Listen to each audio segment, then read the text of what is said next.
கர்த்தருடைய பரிசுத்த நாமத்திற்கு ஸ்தோத்திரம். ஹீப்ரூல மிஸ்காப் அப்படின்னா உயர்ந்த கோபுரம் இல்லாட்டி எட்ட முடியாத பாதுகாப்புன்னு அர்த்தம். எதிரிங்களால நெருங்கவே முடியாத ஒரு பாதுகாப்பான கோட்டைக்கு பேரு தான் துருகம். அந்த காலத்துல எரிகோ மாதிரி பெரிய சுவர் இல்லாத சின்ன சின்ன ஊர்ல எல்லாம் ஒரு உயர்ந்த கோபுரத்தை கட்டி வைப்பாங்க.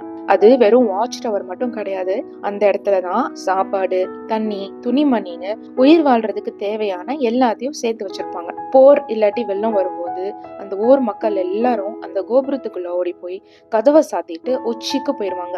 நியாயாதிபதிகள் 9:51 இதை நம்ம பார்க்கலாம். அங்க போனதுக்கு அப்புறம் கீழே நடக்கிற எந்த பிரச்சனையும் அவங்கள தொட முடியாது. கர்த்தரின் நாமம் பலத்த துருகம், நீதிமான் அதற்குள் ஓடி சுகமா இருப்பான்னு நீதிமொழிகள் 18:10 பார்க்க முடியும். பைபிள்ல ஒருத்தருடைய பேர் அப்படிங்கிறது அவங்களுடைய வல்லமையையும் குணத்தையும் குறிக்குங்க. கர்த்தருடைய நாமத்தை விட உயர்ந்த நாமம் வேற எதுவுமே கிடையாது. அதனாலதான் நம்ம அவருடைய நாமத்தை கூப்பிடும் போது ஒரு பலத்த கோட்டைக்குள்ள நுழையிற மாதிரி ஒரு பாதுகாப்பு நம்மளுக்கு கிடைக்குது. அவருடைய வாழ்க்கையில நிஜமாவே நிறைய கோட்டைகளையும் குகைகளையும் பார்த்த தாவீது ராஜா, அவர் என் தயாபரரும் என் கோட்டையும் என் உயர்ந்த அடைக்கலுமா இருக்கிறார்னு சொல்றாரு. தாவீதுக்கு இது வெறும் பாட்டு மட்டும் கிடையாதுங்க, இது அவருடைய நிஜமான அனுபவம். எதிரிங்களோட அம்பு எட்ட முடியாத உயரத்துல தேவன் அவர் வச்சிருந்தாரு.